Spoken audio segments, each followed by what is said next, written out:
Marks angles স্কুলে আপনাদের স্বাগত। মরিস কনফোর্টের সিলেবাস অনুসারে মার্ক্সীয় অর্থনীতির অমূল্য সম্পদ মার্ক্সের পুঁজি গ্রন্থ নিয়ে আমরা ধারাবাহিকভাবে আলোচনা শুরু করেছি।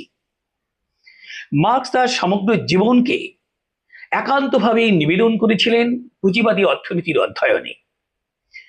মার্ক্স পুঁজিবাদী অর্থনীতির বিকাশকে নিয়ন্ত্রণকারী বস্তুগত নিয়মগুলো আবিষ্কার করেছিলেন।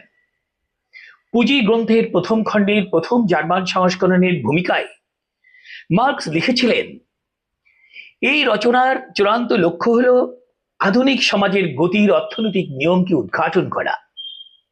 পুঁজিবাদী উৎপাদন এবং বৈষয়িক সম্পদ বন্টনের নিয়ম উদ্ঘাটন করে মার্ক্স দেখিয়েছেন পুঁজিবাদের ধ্বংসের অনিবার্যতা এবং সমাজতন্ত্রের জয়ের মূল কারণ নিহিত রয়েছে সমাজ জীবনের অর্থনৈতিক পরিস্থিতির অভ্যন্তরে।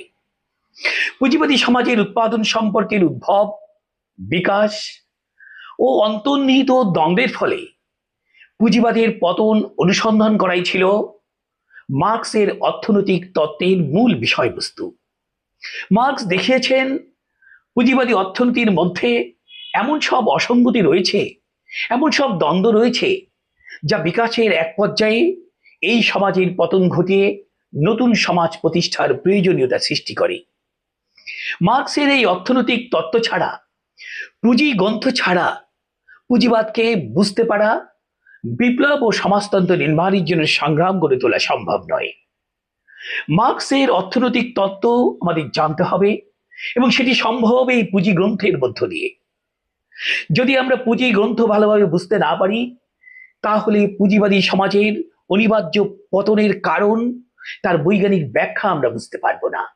শুধু তাই নয়, পুঁজিবাদ সম্পর্কে মার্ক্সের সমালোচনার মধ্যে সমাজতান্ত্রিক সমাজ গঠন সম্বন্ধে অনেক গুরুত্বপূর্ণ ধারণাও রয়ে গেছে।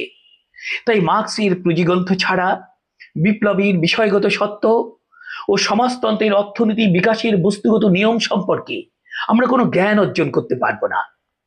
পুঁজিগ্রন্থের 3টি খণ্ডের প্রতিটি ভাগ, প্রতিটি ভাগের প্রতিটি অধ্যায়, প্রতিটি অধ্যায়ের প্রতিটি পরিচ্ছেদ এবং প্রতিটি পরিচ্ছেদের প্রতিটি পয়েন্ট নিয়ে সংক্ষেপে আমরা ধারাবাহিকভাবে আলোচনা করব। ভালো লাগলে আমাদের সাথেই থাকবেন।